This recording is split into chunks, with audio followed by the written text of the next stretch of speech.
بسم الله الرحمن الرحيم الحمد لله رب العالمين والصلاة والسلام على سيدنا وعظيمنا وحبيب قلوبنا وشفيع نفوسنا أبي القاسم محمد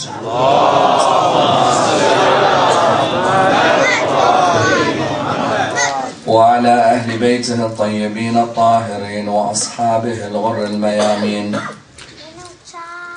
الحمد لله الذي جعلنا من المتمسكين بولاية سيدي ومولاي علي بن أبي طالب.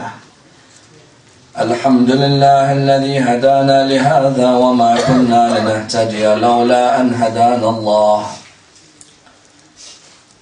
أما بعد، يقول الإمام زين العابدين صلوات الله وسلامه عليه: وأما حق أبيك فتعلم أنه أصلك وأنك فرعه وأنك لولاه لم تكن، فمهما رأيت في نفسك مما يعجبك فاعلم أن أباك أصل النعمة عليك فيه، واحمد الله واشكره على قدر ذلك ولا قوة إلا بالله. The first of our salawat in honor of Rasulullah Muhammad sallallahu alayhi wa alihi wa sallam.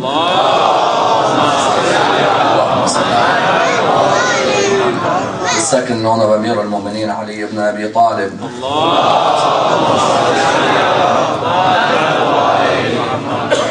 The third with your loudest voices in honor of the Imam of our time, Imam Sahib al-Asr wal-Zaman.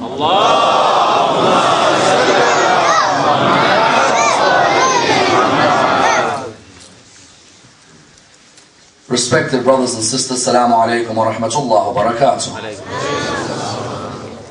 The passage in question is taken from Risalat al-Huquq of Imam Zain al-Abidin salawatullah wa salamuhu alayhi, Allahumma salli alayhi, and concerns the rights of the father in Islamic thought. Risalat al-Huquq is viewed as one of the greatest pieces of both Arabian and historic literature within Islamic thought, and is placed alongside the Nahj al-Balagha in terms of its guidance from the Imams of Ahl al-Bayt. In order to understand the greatness of this passage, we need to first understand the context in which it was written. Imam Zayn al-Abidin, as we know, was born in the 38th year after Hijrah. On the 10th of Muharram, therefore, he was 23 years of age, because Karbala and the event of Ashura happened on the 61st year after Hijrah. He was not able to support his father on that day due to an illness which had struck him on his journey towards Karbala alongside his father.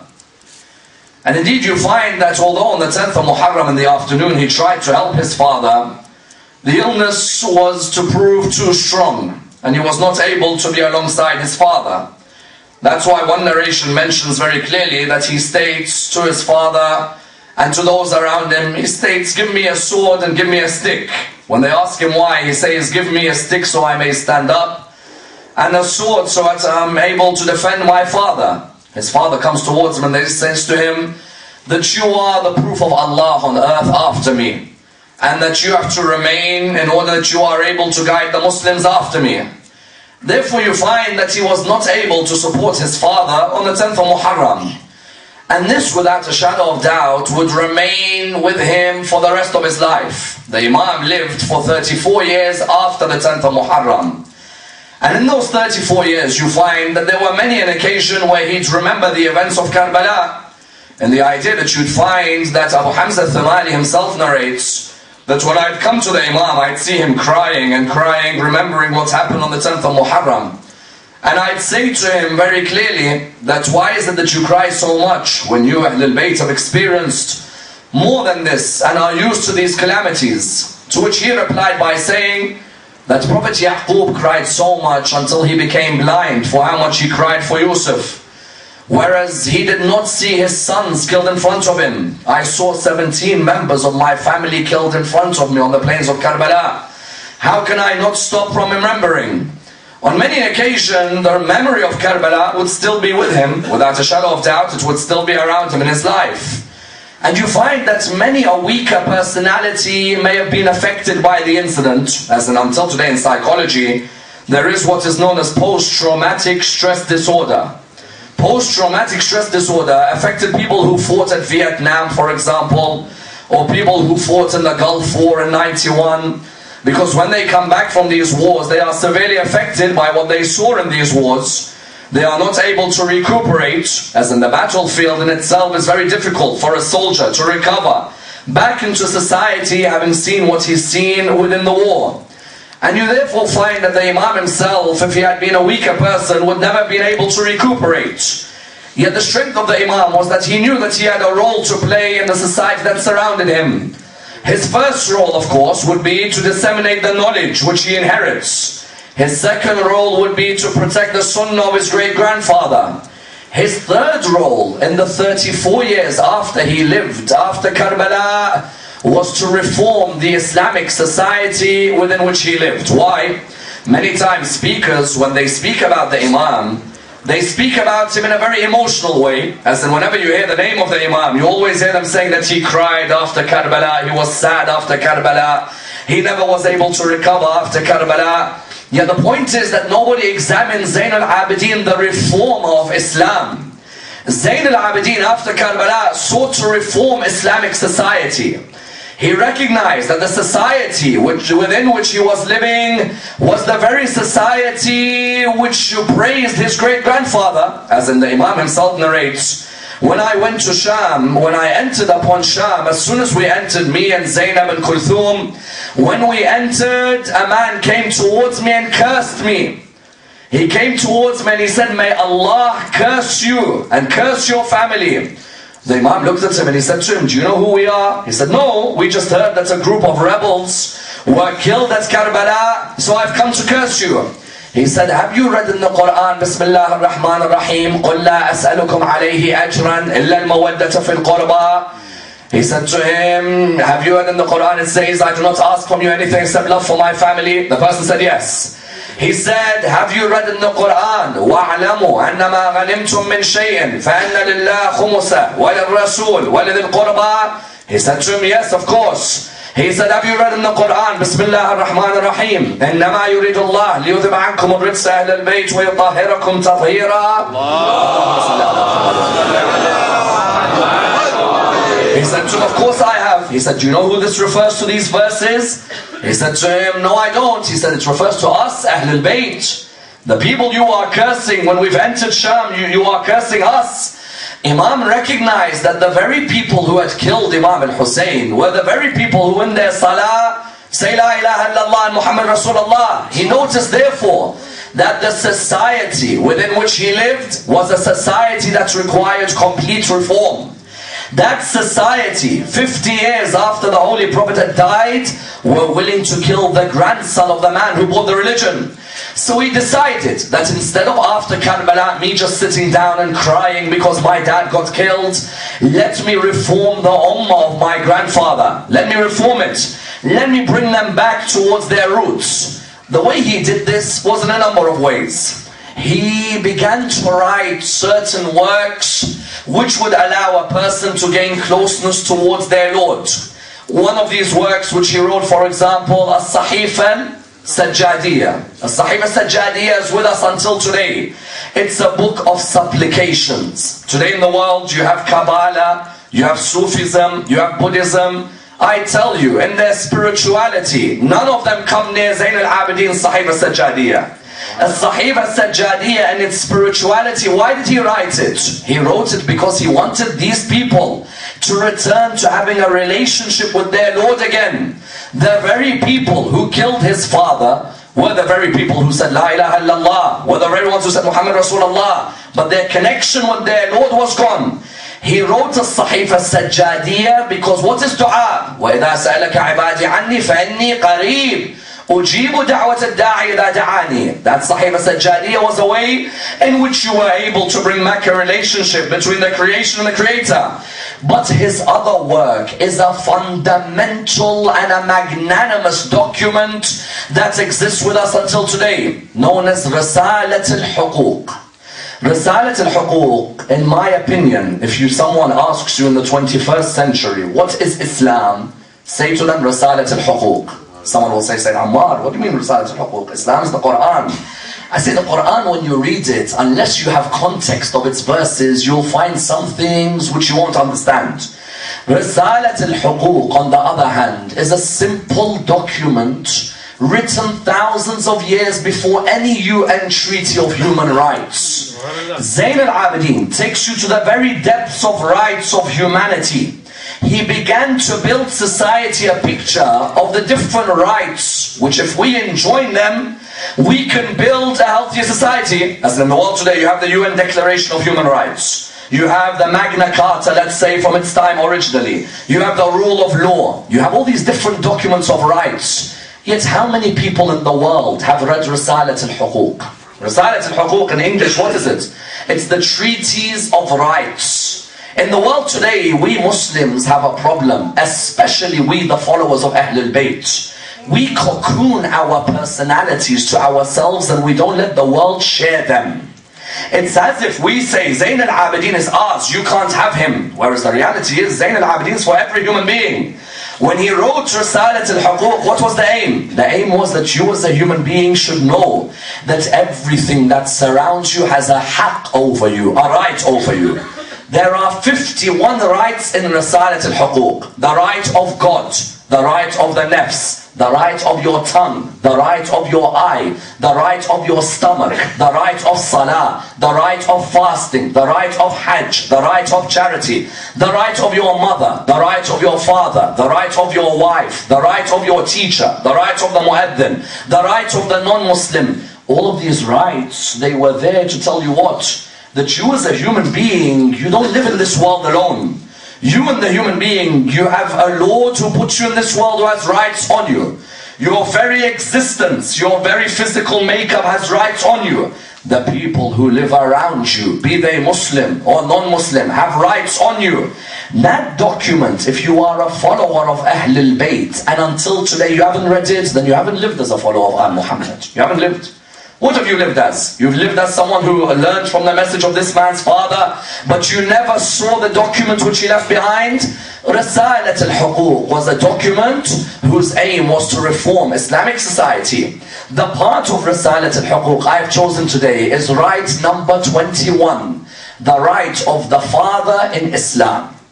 Because we know very well, our fathers can make or break our lives, without a doubt.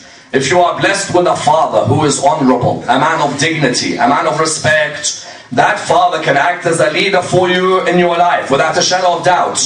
If, however, your father is someone who, for example, has no respect for themselves, does not bother to help you in your life, there is no love shown between him and you as a son or you as a daughter, then you find that often you are misguided.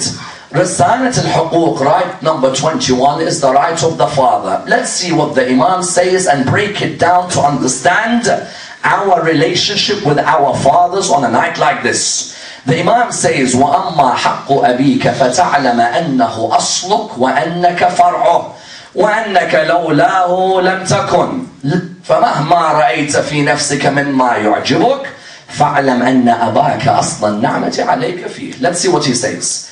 He says, know that the right of your father is that he is your root, you are his branch. And were it not for him, you would not be. So whenever you see something in you which impresses you in your life, know that your father is the root of that blessing. And thank Allah and perform great praise towards Allah. Let's break down this into 3 sections. The first one says what? أَمَّا حَقُّ أَبِيكَ فَتَعْلَمْ أَنَّهُ أَصْلُكَ وَأَنَّكَ فَرْعُهُ وَأَنَّكَ لَوْلَاهُ لَمْ تَكُنْ. It seems quite self-explanatory. The right of my father, he is my root, I am his branch. If it wasn't for him, I would not be. It seems self-explanatory that I as a human being cannot come into this world without my father. My father comes in union with my mother. My mother, after a period of carrying me in her womb for a period of, let's say, between 6 to 9 months, my mother will then bring me onto the earth. Without my father and my mother coming together, there is no way that I can come towards this earth. If it was that simple, the Imam wouldn't mention this.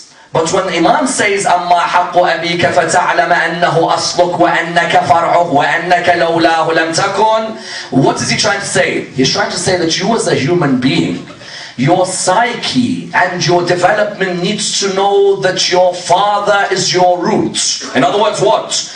In other words, you as a human being need to know who your father is in this world. As in, it's a source of pride for a human being when he looks towards his father and says, that's my father.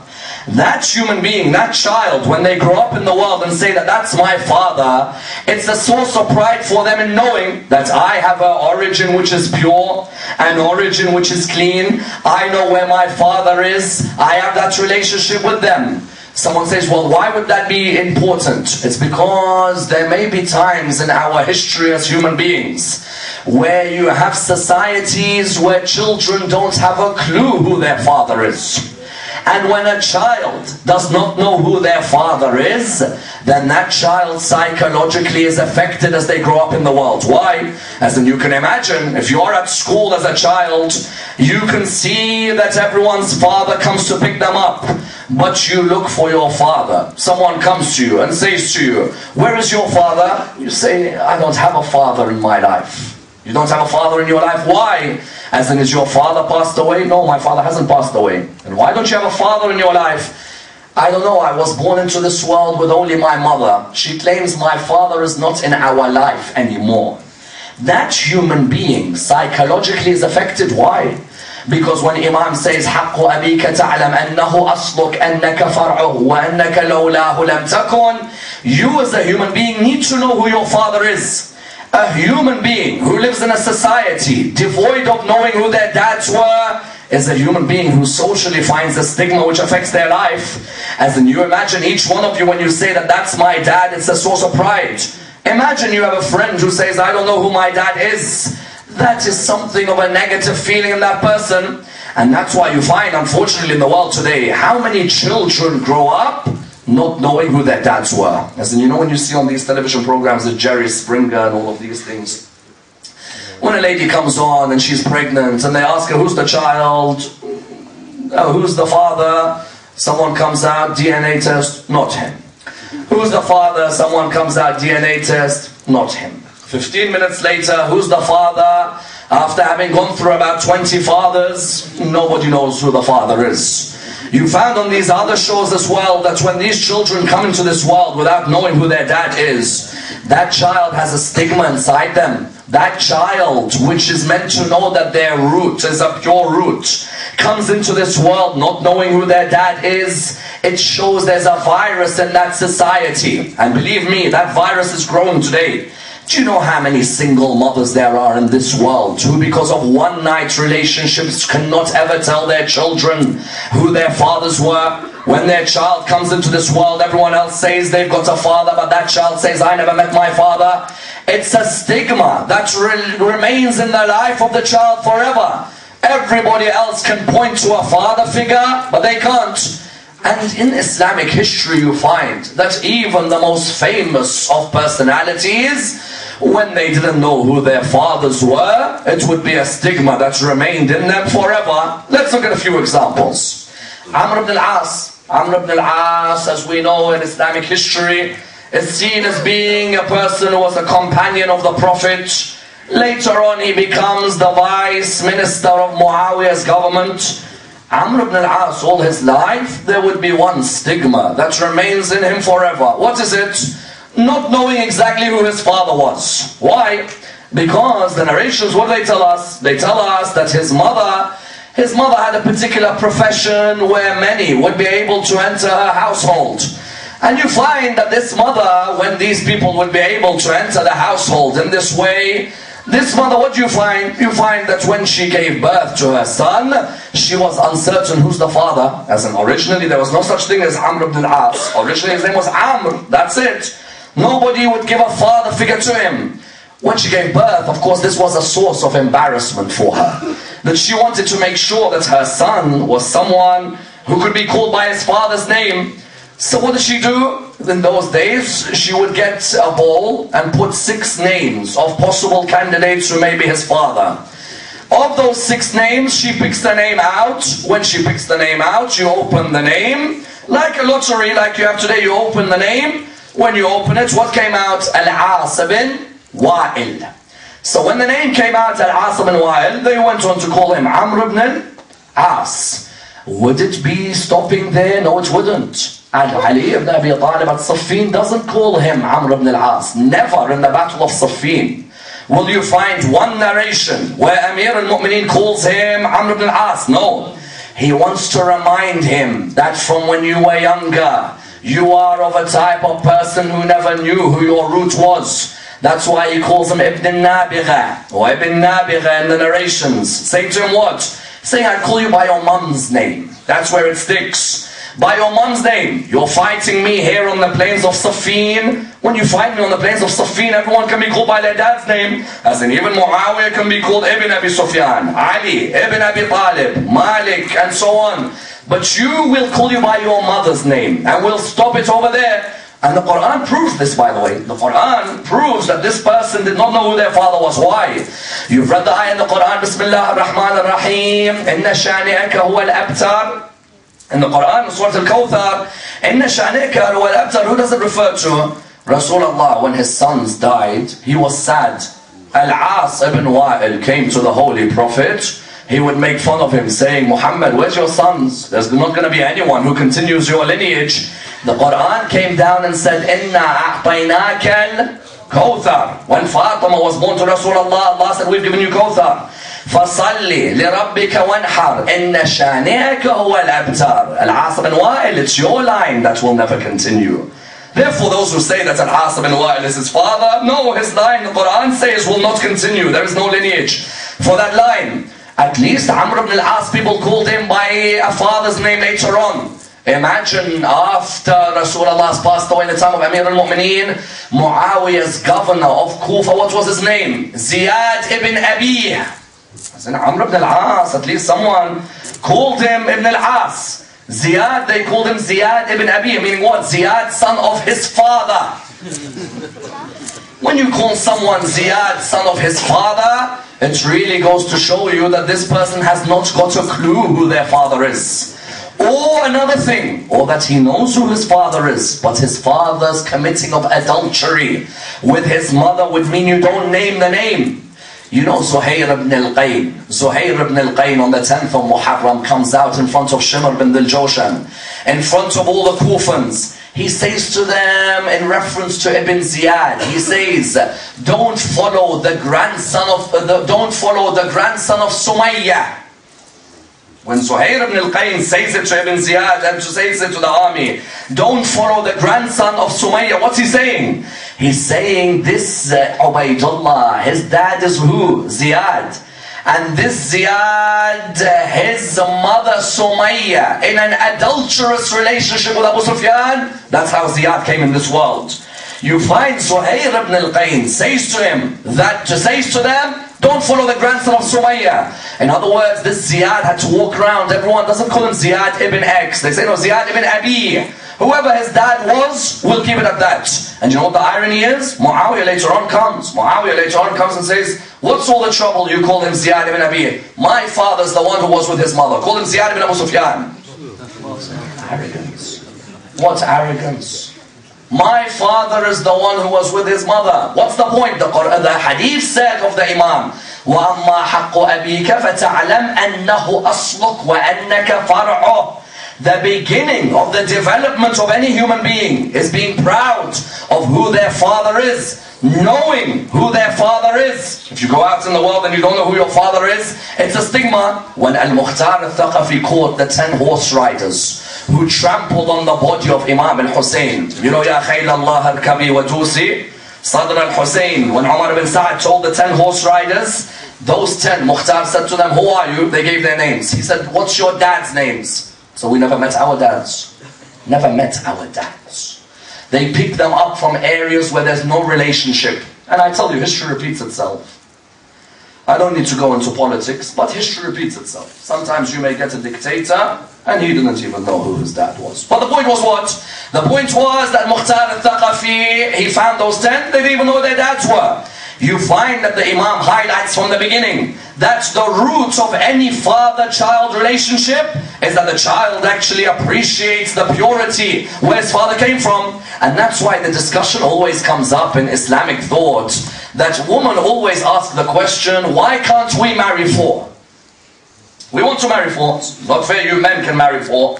Even though that's right, doesn't even exist for many men these days. But you come forward and say, men come forward and say, we can marry four. Women say, why can't we marry four? Would you believe that Abu Hanifa, the Imam of the Hanafi school of fiqh, he called himself Abu Hanifa, his daughter Hanifa, and he had sons, but he named himself after his daughter. Because when Abu Hanifa was asked, why is it that women aren't allowed to marry four, but men are? He said, I don't know. His daughter Hanifa came to him. She said, Dad, Amir al-Mu'mineen has answered this question. He said, so what do you mean? She said, Ali ibn Abi Talib has given an answer to this question already. He said, tell me, my daughter. She said, Ali ibn Abi Talib, one day 40 women came towards him. They said to him, why is it that men are allowed to marry four, but women aren't allowed? Amir al-Mu'mineen said to all of them, can you all pick up a ball? They said, yes. He said to all of them, do you see that empty fountain that is there? They said, yes, we see an empty fountain. He said, get your bowl of water and go and put that bowl of water into that fountain. 40 women went with their bowl of water, they put it into the fountain. Now the fountain was full of water. When they came back to him, they said, well, what do you want us to do now? He said, now go and use your bowl to take the exact water which you put in there. So they said to him, we don't know exactly whose water went where. He said, likewise, if you are allowed to marry four, then you won't know whose water is going where, isn't it? As in, before you know it, you're not sure even of the parentage. Of course, someone could come today and say, well, Sayyid Ammar, genetically, DNA-ically, and all of these things, now we can tell. What, you want to reduce us to that? You want to reduce us now to everybody having partners and swapping partners? The point was what? The point was that the root is our father, and we are his branch, and were it not for him, we would not come into the world. Then what does he say? فَمَهْمَا رَأَيْتَ فِي نَفْسِكَ مِمَّا يُعْجِبُكَ فَعْلَمْ أَنَّ أَبَاكَ أَصْلَ النَّعْمَةِ. This is a fantastic line by Imam Zayn al-Abidin. He says, whenever you see anything in yourself which makes you proud, know that your father is the root of that blessing. Why? Because sometimes we just pick up 1 or 2 degrees and we start telling the world, look at what I've achieved. When you've picked up 1 degree, you find some children, what will they do? Some youth, he's picked up a degree. They ask him, how did you get that degree? He says, it's all my hard work. Say to him, how did you buy that car? It's all my hard work. How did you build that house? It's all my hard work. How did you achieve your good reputation? It's all my hard work. You don't know about the years your father sweated it out so that you could become what you are. You don't know about the nights when your father would sit up awake, worried for you to become what you are. You don't know the hours your dad sat down thinking about you for you to become what you are. Do you not know how many supplications your dad would recite for you when you don't look at him for you to become who you are?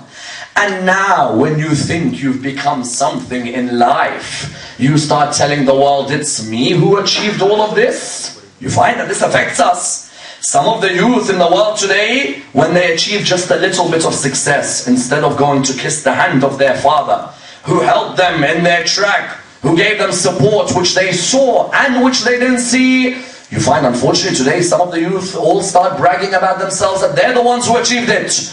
Imam says, فَمَهْمَا رَأَيْتَ فِي نَفْسِكَ مِمَّا يُعْجِبُكَ فَعْلَمْ أَنَّ أَبَاكَ أَصْلَ النَّعْمَةِ. Whenever you see something in yourself that makes you proud, even your good looks, your father was part of it as well. You go and tell the whole world that this is how I am. Your father is the origin of that blessing. And that's why you found, what does our Imam say? He says that your father has 4 rights over you. These rights are of the utmost importance. That whenever you remember something which is great in you, your father's the root. What are the 4 rights? Number 1, never walk ahead of your father when he's walking into a gathering. Your father's walking in somewhere, don't walk ahead of him. Until my father enters the gathering, then I enter. If my father hasn't entered the gathering, I'll wait. I'll wait for him to enter, then I'll enter. Then the Imam says, don't sit before he sits. Today, you find people who find it normal that they'll sit down even though their father hasn't sat down. I remember one of the speakers of Ahl al-Bayt, a very good friend of mine, when his father would sit on the minbar, When his father's walking in towards the minbar, wherever he is, he'll stand up until his father sat down on the minbar, then he sits back down. Wherever he is. He'll never sit before his father sits. Today, subhanAllah, we come back home when we've all gone out as a family. You come back home, the father's just about putting his jacket on, the kids are already on the remote control watching television. You come for the dinner, the father's still coming in, and you find the kids are already on the table eating. Imam says, don't sit before he sits. Don't walk ahead of him. He also, what does he also go and say? Don't call him by his name. Today, subhanAllah, calls him by his name. Even in this, The Simpsons, he always says to him, Homer, Homer, doesn't he?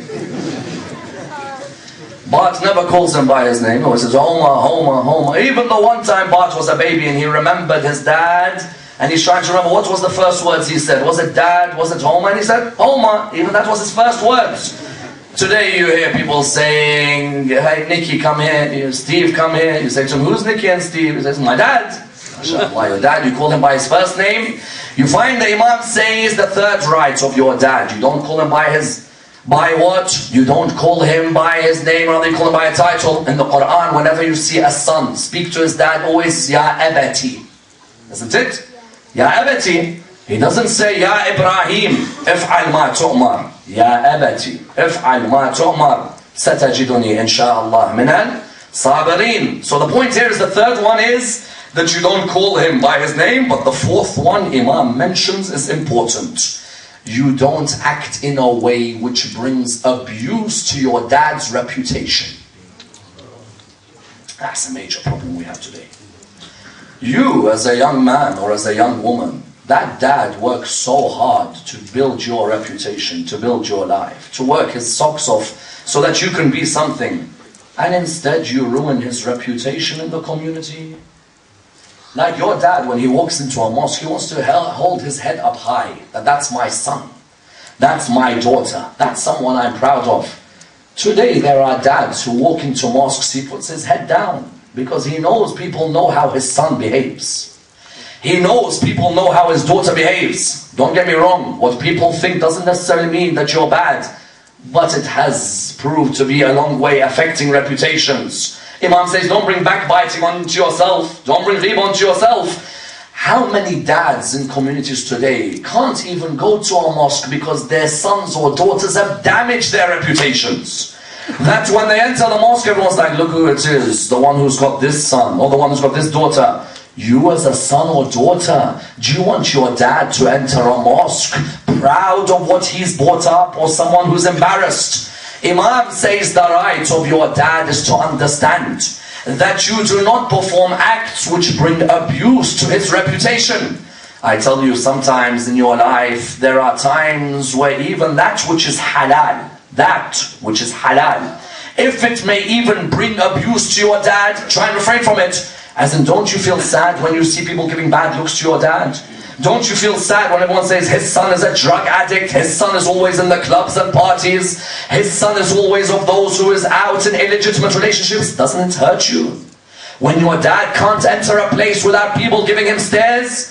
How many Muslim fathers today, their right was that you don't bring abuse to them, but their sons or their daughters are bringing abuse to them. Imam says the fourth right of your father is that you don't bring abuse towards his reputation. And that's why you find an interesting narration of the utmost importance, not necessarily in the school of Ahl al-Bayt, but in other schools in Islam, that when Nabi Yaqub went to visit Nabi Yusuf, when Nabi Yusuf was a king, Nabi Yaqub, when he came to visit him, Nabi Yusuf, it's narrated that, as you know, he had reached that position as a king. When he came to say salam to his father, other schools in Islam narrate, when he came to say salam to his father, Yusuf said salam from the top of the horse, and Yaqub was at the bottom. So the way he said salam to him, he wasn't doing anything haram, nothing forbidden, but it was seen as an act which wasn't befitting. That the idea is, your father is below the ground, get off and come and sit. We of course don't necessarily agree with the narration, but the narration has a point. What's the point? The point is that even now in your life, when your father comes to say salam to you, how many times have you sat in the car, your dad's outside, you say salam to him from the car window? He's standing, you're sitting. You open that door and you go and say salam to him properly, and you go and sit back in. Even today I am amazed at some gatherings where a father walks into a gathering, his son sitting down, the father standing, the son stays sitting down. He doesn't get up and wait until his dad sits down. No respect whatsoever. Ahl al-Bayt tried to build within the community what? Tried to build this respect for the father that never become arrogant. That you think everything you've achieved in your life is because of yourself. It's because of a dad who used to sweat in the day so that you become what you are. Don't go around saying that you are what you are. That dad was there for you. And that's why the Quran stresses something very important. فَلَا تَقُلْ لَهُمَا أُفٍّ وَلَا تَنْهَرْهُمَا. Do not even utter that off to them when they become elder. I'll tell you why. Because the test with your father isn't when he's young. If your father is a 40-year-old, 50-year-old man, you're alright. The test is when he's older and you start losing your patience with your father. What do I mean? I mean, for example, remember when we were younger, when we'd be late? When we'd be late, when our father would wait for us. How many times did we make our fathers wait? How many times? There were many a time where we made our father wait. Our father would just be sitting there in the car. We'd say 5 minutes. We'd then say 10 minutes. We'd then say 15 minutes. And still, there is no arrival. And then when we come in, there's still that smile on our father's face that he's happy that he's seen us today. Look at us now when we've grown up and they've become much older. The minute they are late, where are you? I have to leave. See the difference? See the difference? Why is he late? What's wrong with the man? Can't he get dressed quicker? When you were younger, how was he looking after you? And now when he is older, look at the rudeness you have towards him. The rudeness that you're saying, where is he? Why can't he get changed quicker? We have to leave. Wait for the man who for years waited for you. For years respected you even though you deserve no respect whatsoever. You're just a child in his life. That movement when the Quran says that when they reach old age, lower the wings of mercy towards them. Those wings of mercy, that father, even the mother, you lower the wings of mercy towards them. And I tell you, brothers and sisters, when you have a father who shows respect towards you in your youth, you're willing to do anything to give back towards that father figure. Hujr bin Adi al-Kindi, may Allah bless his soul. They say if you go to the ziyarah of Sayyidah Zainab alayhi salam, the ziyarah is not accepted unless you visit Hujr. And you know Hujr bin Adi, where is he buried? In Marj Adra. Marj Adra was that same area he opened. He opened Marj Adra. And yet later on, you find Muawiyah through Ziyad ibn Abi. Subhanallah, Ziyad ibn Abi as governor curses Ali ibn Abi Talib from the minbar. 1 week after another, he's cursing, and he's cursing, and he's cursing. Him and Mughira bin Shu'bah. Look what Islam became. Ziyad and Mughira in charge of the states. Cursing and cursing. Hujr bin Ali al-Kindi came out, he stepped up. He said, how dare you curse my master in front of me? You come down from that pulpit now. Ziyad said, you want to speak to me like that? He said to him, we'll kill you and we'll kill anyone who's with you. Ziyad wrote a letter to Muawiyah. He said, Muawiyah, this Hujr bin Adi is causing me trouble. He's cursing Allah. Sorry. All he did was say, stop cursing Ali ibn Abi Talib. He wrote a letter saying, Hujr curses God.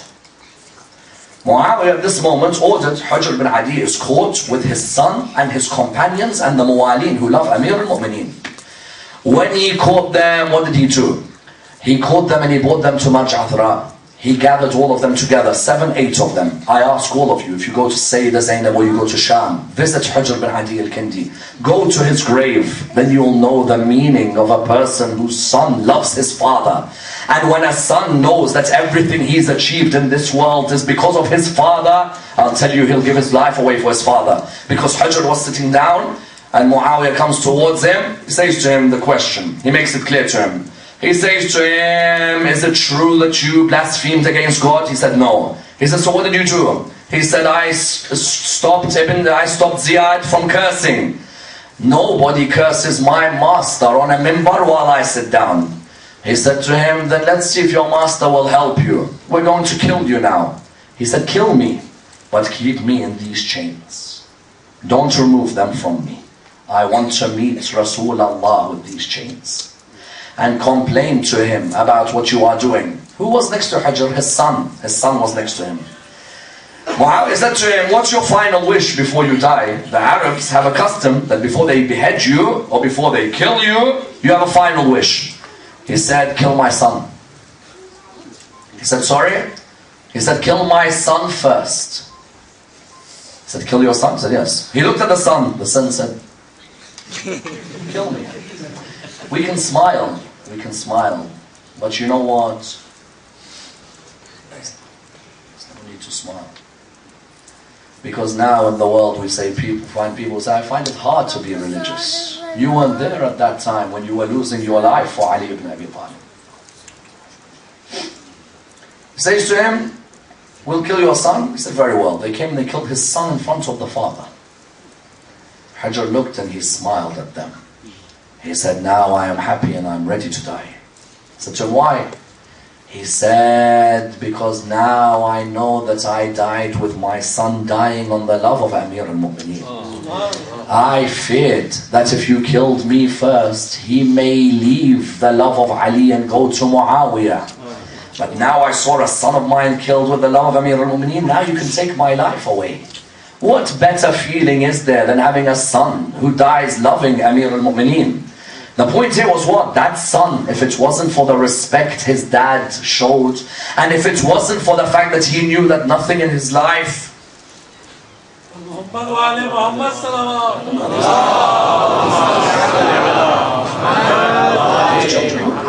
in a majlis of Abu Abdullah, they move. How do you get what's up in your houses?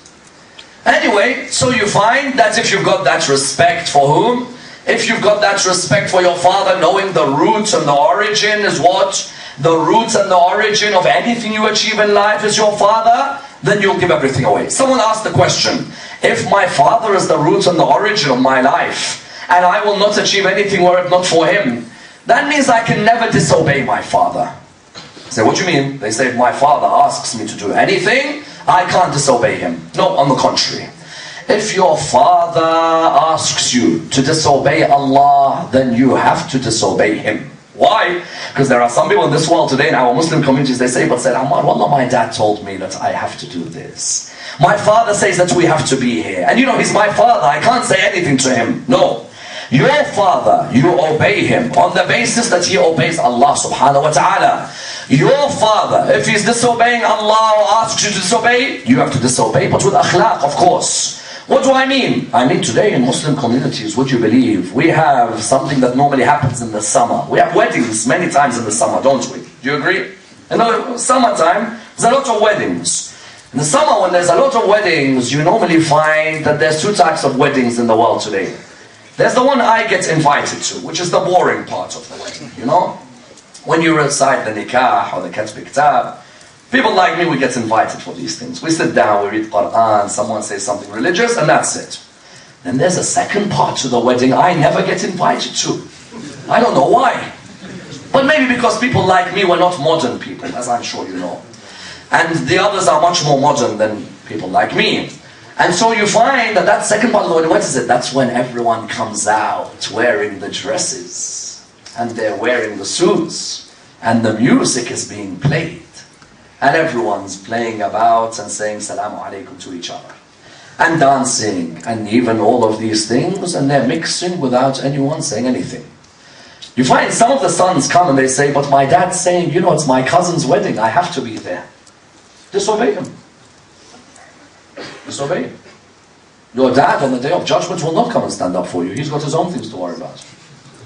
When your dad comes and says, you have to come, it's your cousin's wedding, you say, Dad, hold on. Music is being played and I can't really be there when everyone's dancing to it. Dad, people are mixing. There are women not even wearing hijab the way they should be. I can't be sitting in such a gathering in reality. Okay, at university it's not my choice. Whereas if it's my own community, I would think it's our choice. You find some sons who come out or some daughters and say, but my mom and dad, they said I have to be there. Your mom and dad, when they say you have to be at a majlis of Abu Abdullah, you make a million excuses sometimes. But when it's a wedding, there's no excuses anymore, is there? No, you can use those excuses, don't worry about it. You can come and say to them that I'm not allowed to be in a gathering where haram is being done. I obey you on the basis that you obey Allah's Sharia. The moment you disobey Allah, then I have to disobey you. Because you find in history, it doesn't matter if the dad is not religious, the son may come out religious. Isn't that true? Sometimes the khabith comes out of the tayyib, sometimes the tayyib comes out of the khabith. You find that those sons who came from dads who weren't religious, but they came out as religious, they did it because they recognized, I obey my dad when he obeys Allah. But if he disobeys Allah, then I disobey him. I don't disobey him with rudeness. No, I disobey him in a way where I say that my dad on the day of judgment, I'm going to be questioned about this act. You can't come and stand as a lawyer for me. I have to answer for my own acts.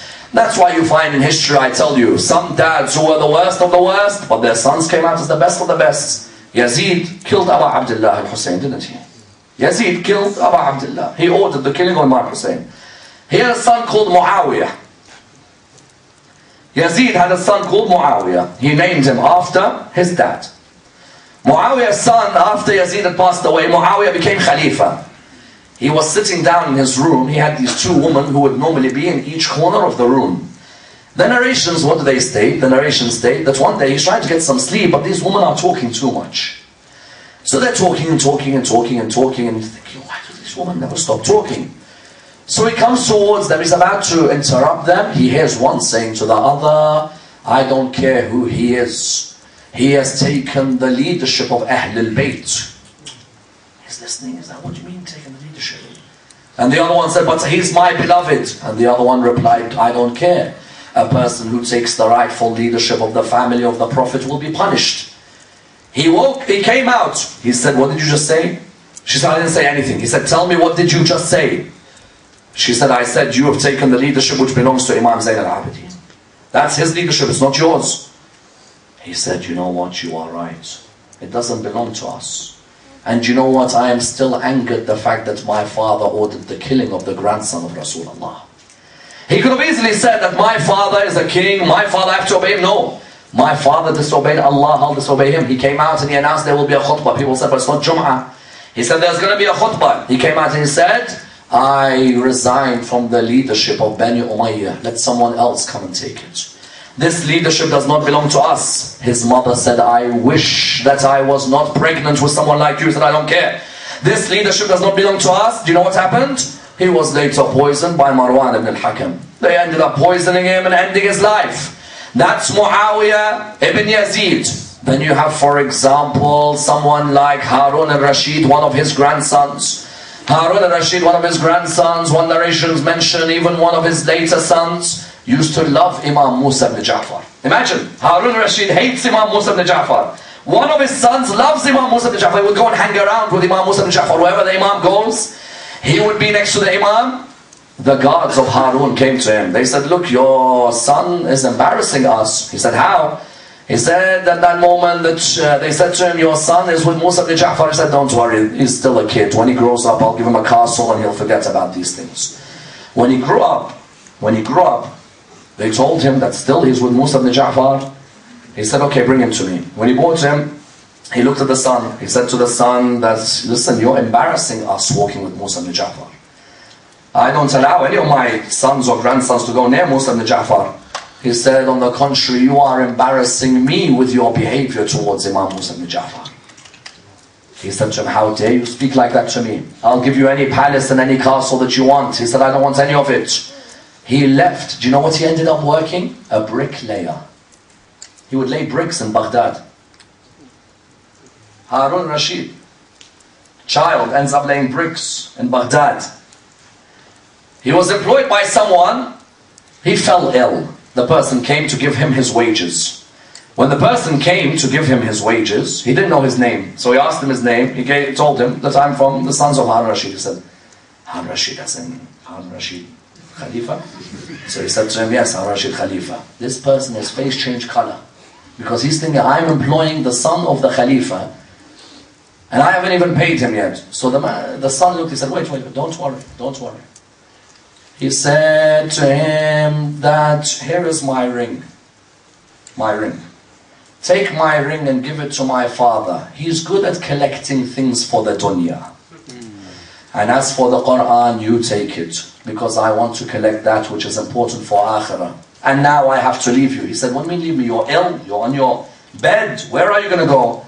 He said, I see Amir al-Mu'mineen coming towards me now, to come and take me away from this world.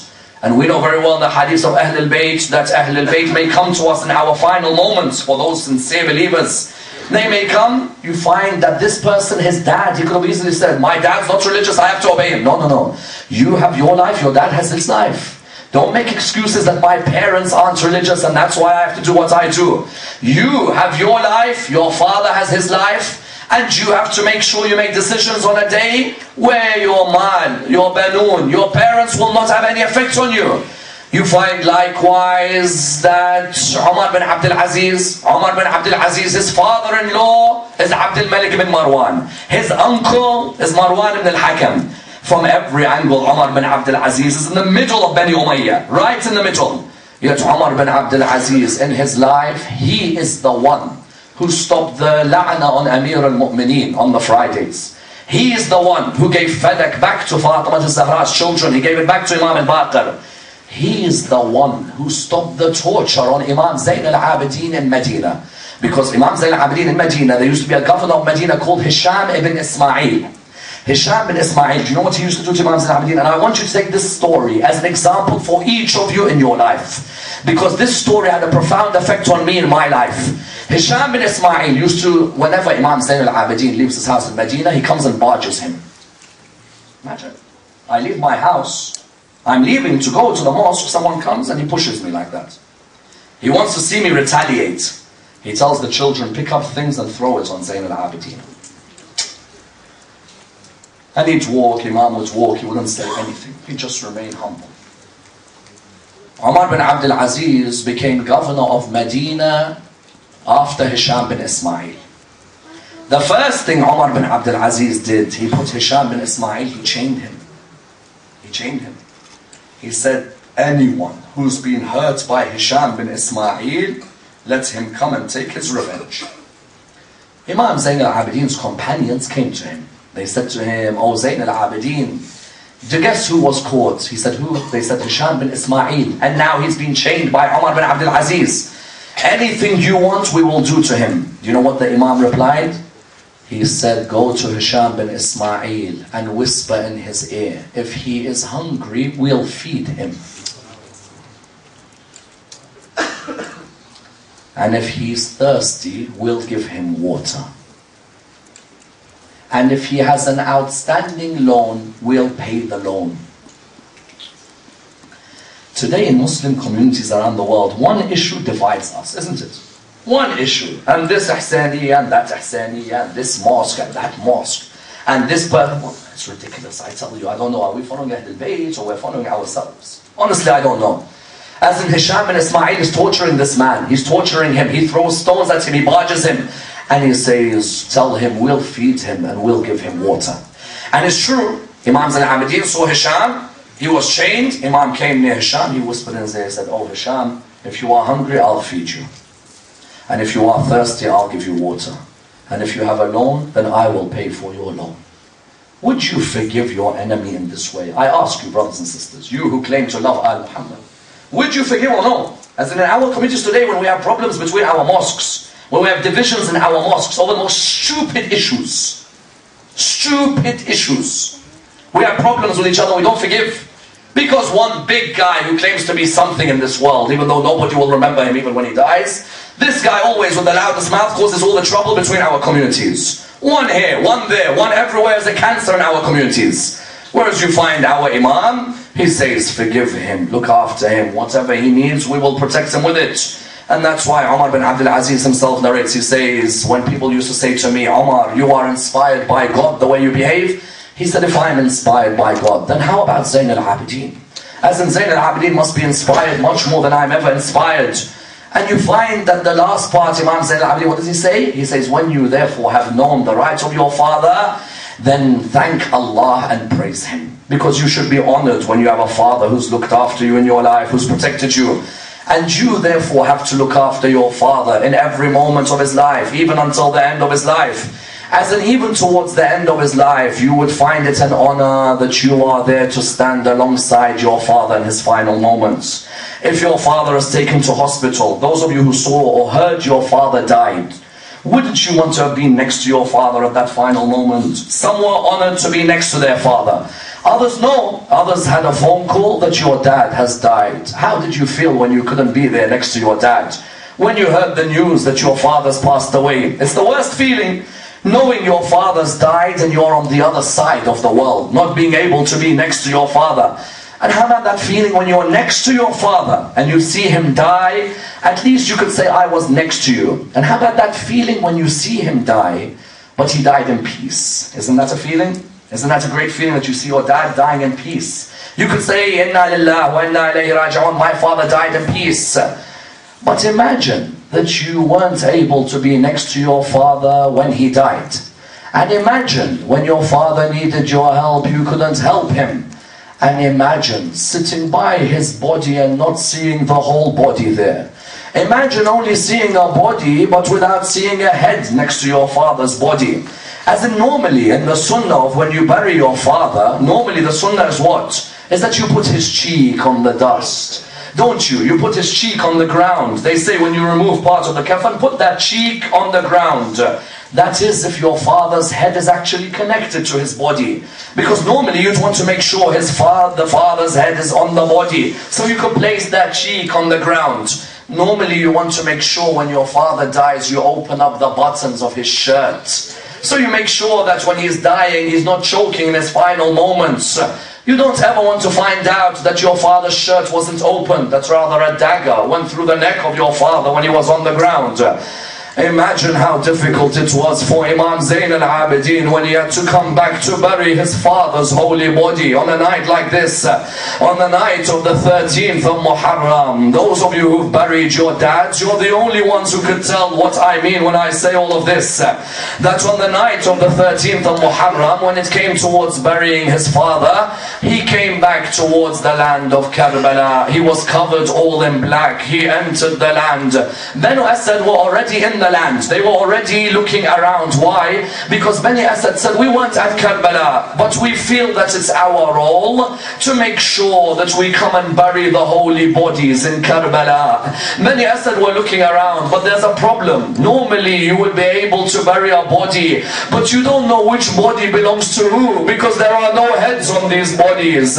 Forget there are no heads. There are some of these bodies that have been mutilated so much, you have to gather pieces together.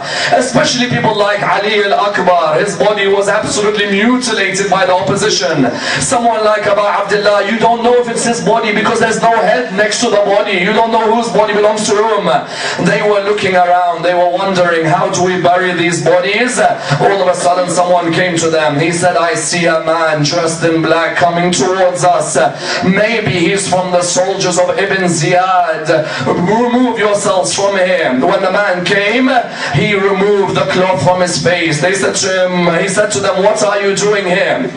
They said to him that we have come just to look at what happened here. He said, no, please tell me, what are you doing here? They said, we have come to bury the body of Imam al-Hussein and his companions, but we don't know which body belongs to whom. He said to them, why? They said, because there aren't any heads on these bodies. They beheaded these holy bodies, and some of them, when we pick them up from the right, the left falls on the ground. When we pick up from the left, the right falls on the ground. And there's one body, there is no hand next to him. He's just lying by a river and we don't know how to pick up his body. Imagine that body that lay by the Furat, which did not have anybody next to it.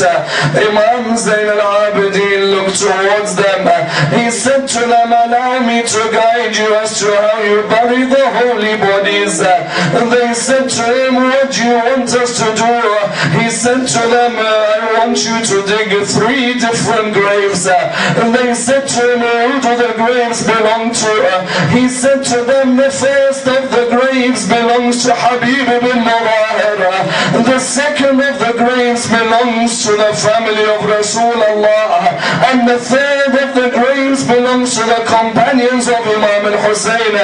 They put the bodies in their respective graves. And then when they had finished with the bodies, he said to them that I'm going to bury a body, but I don't want any of them to join me. They said to him, why?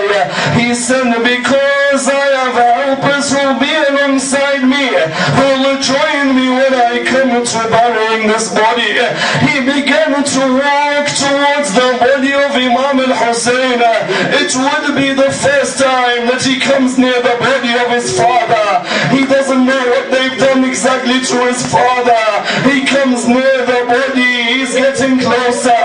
He then sees the body of Imam al-Hussein, but without the head of his father. He sits by the body of Imam al-Hussein.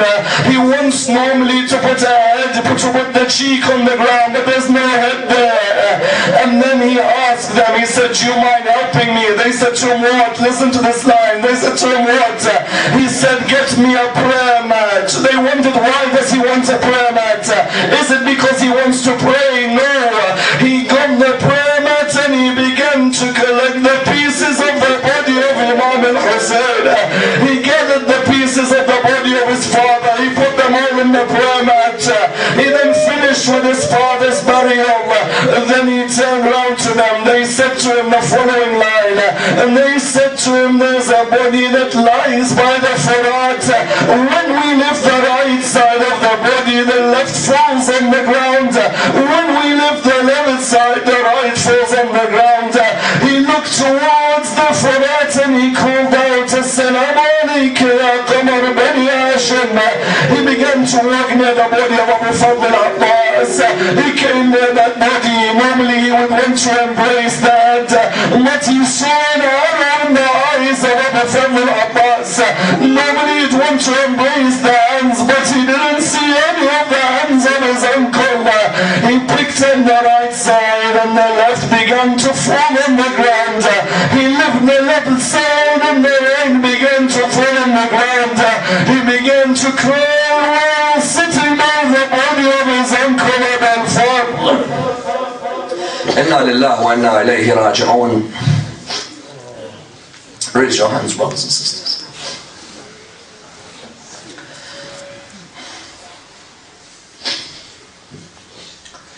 We pray to Allah subhanahu wa ta'ala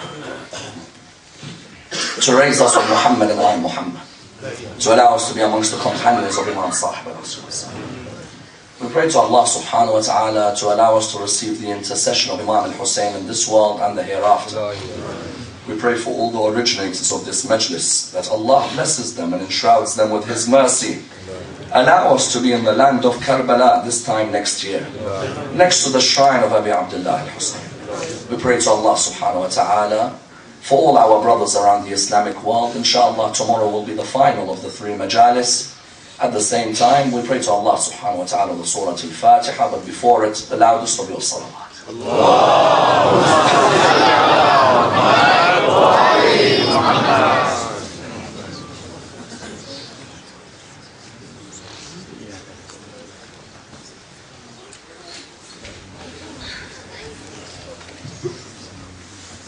صلوا على محمد وآل محمد. Can I get the brothers to remain in their seats for a couple of minutes, please? As you all may know, in the battle and in Karbala, on the land of Karbala, the enemy, when they looked at Imam Hussein alayhi salam, most of them, they cried. And they said, they issued one statement to the Imam. They said to him, our hearts are with you, but our swords are against you. They could not come to the realization that they had to give up what is valuable to them, which is their lives for the Imam. Now we here fall under the same situation. We could either come to the Imam and his majalis and we say to him, you know what? We could come, we listen to your majalis, but we're not going to pay anything, we're not going to give anything valuable in order for your message to continue. Now brothers, the responsibility falls on you. Either you be with Imam Hussein alayhi salam and you have to give from your time, from your money and from everything that you hold values for the sake of Abu Abdullah al-Hussein. Otherwise, we as good as those who fought the Imam with the intention of loving him. That's on one point. The second point, Imam Hussein alayhi salam, when he went to Karbala, he wasn't prepared. He wasn't prepared. He knew who he's taking and who's going to be doing what and who is going to be killed where. Now unfortunately, when we come to the majalis of Abu Abdullah, we know someone's going to come and ask for donation, yet we say, you know what, I'll let someone else pay. Brothers and sisters, it does not take you more than a couple of seconds to go to an ATM and get $100 and $50 and give it to Abu Abdullah Hussein, that one day, on the day of judgment, will be will serve as something that you will need the most. So brothers and sisters, I cannot stress enough on the fact that we have to pay in order to keep the sajadas going. Sallu ala Muhammad wa ali Muhammad. There's going to be a prayer jama'ah inshallah after the majlis inshallah, and after the salat we're going to be heading towards War of Chaos. We're going to have dinner with Sayyid Ammar. For those who are interested to join us and have a conversation with Sayyid Ammar, please approach me. I have the tickets, and for the donation in the envelope, there's 2 boxes outside, so please make sure you put the envelopes and any extra donation on outside. There's one at the ladies side as well. And thank you very much for coming, and inshallah the program tomorrow will start at 6:30 as well. Sallu ala Muhammad wa ali Muhammad.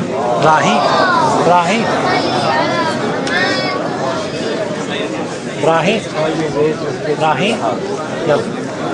I'm so glad that you had the right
चादर में लपेटना पड़ता है।